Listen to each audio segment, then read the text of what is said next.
teman-teman lebih banyak punya update di internet tentang apa sih yang dilakukan negara-negara di luar Indonesia, khususnya Eropa, Amerika, dan Australia terhadap Indonesia. Kita benar-benar didera. Orang-orang di Bali yang selama ini sangat menggantungkan hidupnya dari pariwisata sekarang sedang benar-benar susah. Mereka yang tidak tahu menahu kenapa apa salah dia segala macam tiba-tiba harus menanggung akibat dari semua ini. Tapi saya juga tidak mau menyalahkan negara-negara yang melakukan yang mereka sebut sebagai perlindungan terhadap warga negaranya. Itu boleh-boleh saja. Malah kami melihat bahwa ini adalah sesuatu yang harusnya buat Indonesia menjadi suatu pelajaran. Kalau misalnya Airways atau airline yang selama ini dianggap kurang ataupun banyak mengalami kecelakaan, dianggap kurang memenuhi standar keselamatan segala macam, ya mungkin memang itu harus kita perbaiki.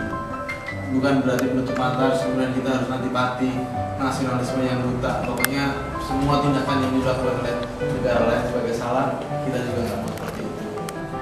Orang di London nggak pernah tahu Indonesia itu seluas apa, sehingga ketika melihat ada bom di Maluku di Indonesia, orang-orang yang punya saudara di Jakarta aja pada bingung.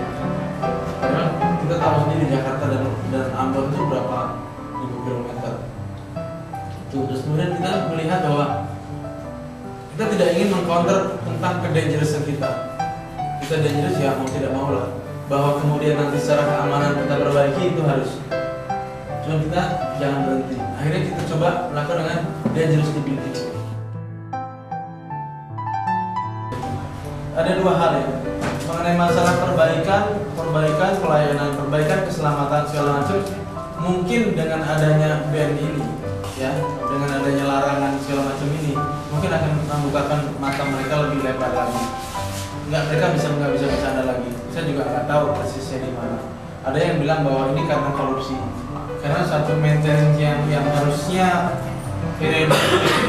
periodisasinya jelas 2 bulan sekali. Kalau sudah 3 bulan ini, kenapa nggak 3 bulan ini? Toh masih jalan juga. Tapi kembali lagi, ini kemudian menjadi efek domino karena campaign ini harus ditunjang, nggak cuma campaign ini saja. Karena kalau cuma campaign ini saja, balik lagi kayak tadi teman bilang, kita udah berusaha-usaha, tapi dukungan di sana juga sedikit-sedikit jatuh, jeblok, pusing kan? Itu tadi. Mengenai masalah airline, mudah-mudahan mereka akan dalam waktu dekat mereka akan melihat ini dan mereka tertarik.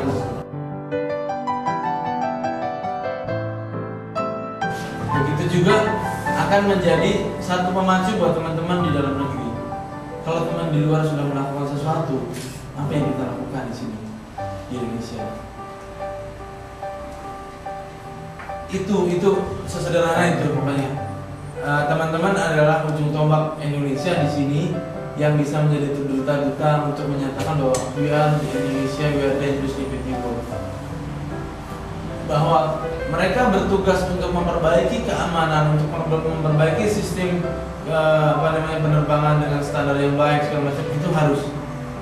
Itu dengan cara Indonesia sendiri untuk memperbaikinya. Tapi kami berharap banyak bahwa teman-teman yang mendapat suatu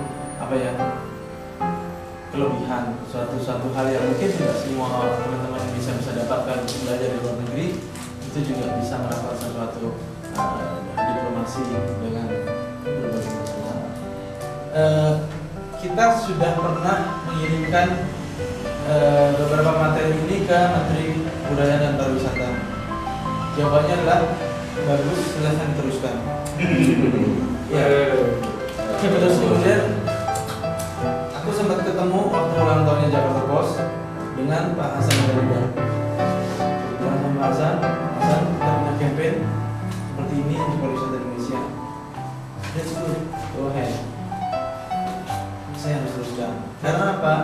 Sangat sensitif untuk membawa proposal ke departemen. Membawa proposal ke departemen akan dianggap menjadi sesuatu yang mencari uang, yang sifatnya dia mau minta proyek. Itu yang coba beberapa hari ini, terus pada waktu kami ada di sini, beberapa teman-teman bilang bahwa departemen kemarin nanya-nanya soal kampanye ini, gimana, kasih tahu apa enggak? Oh, kasih tahu loh. Kalau mereka mau melanjutkan kampanye ini dengan biaya mereka, dengan pekerjaan mereka, pasti hasilnya juga pasti akan lebih besar. Cuman kita juga, kalau tadi Ratna bilang bahwa ini tamparan, ya maaf saja, karena kami juga tidak bisa menunggu mereka. Sekarang kalau mereka merasa tamparan, ya mestinya mereka harus introspeksi. Kenapa mereka tidak melakukan itu? Harusnya kan hal ini tidak perlu muncul dari di bawah.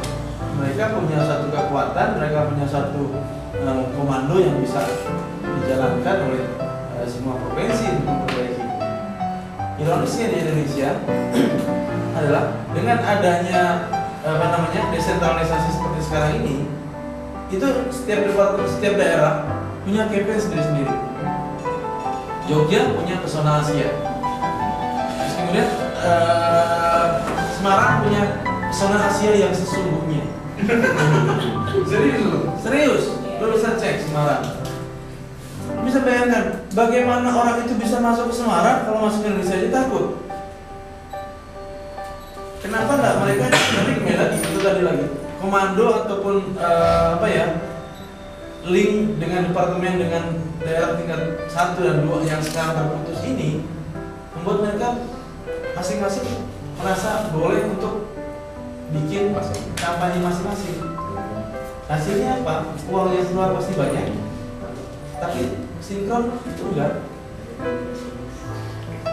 Masuk Semarang kan mesti masuk Indonesia dulu.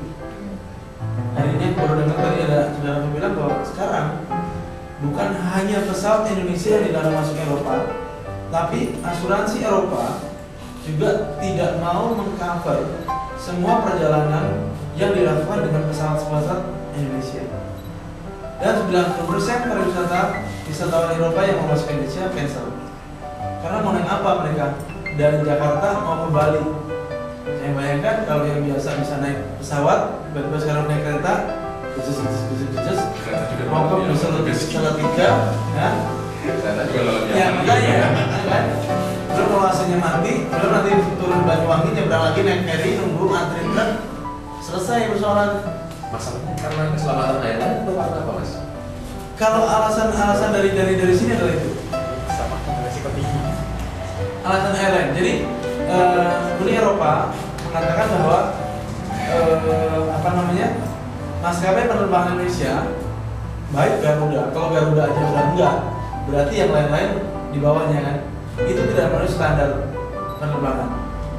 Sehingga asuransi di sini merasa bahwa gue nggak mau gue kasih asuransi di mana gue nggak bisa tahu standarisasi mereka. Dan ini sebetulnya memang lebih teluk dibanding kalau melarang orang masuk ke sana.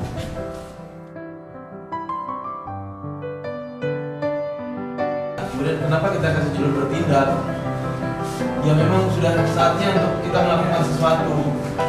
Saatnya kita berhenti untuk menangis, berhenti untuk bersedih. Dulu kan ada di Metro TV apa, Indonesia menangis segala macam. Oke, ya jawabannya itu menjadi Sherina. Bilang sedih boleh, cuman ayo kita udah nggak bisa ngomong ke belakang, kita ke depannya ini bikin apa. Nah makanya Indonesia bertindak itu kita membayangkannya adalah satu gerakan sama-sama, benar-benar dari bawah. Ada satu cerita lucu Semarang dengan becak. Iki pak pasangan yang becak, nopo Tony, yang nggak ngerti Jawa malah. Ini yang gue pasang iki, gue ini tuh delok iki, mandor pak. Soalnya ini bisa membuat mereka untuk ya, saya ada di sini dan saya bisa menceritakan satu kata Indonesia dalam satu kata. Jangan sampai Indonesia is beautiful, but no ini segalanya. Kalau orang nanya tentang Indonesia, ya it's dangerously beautiful.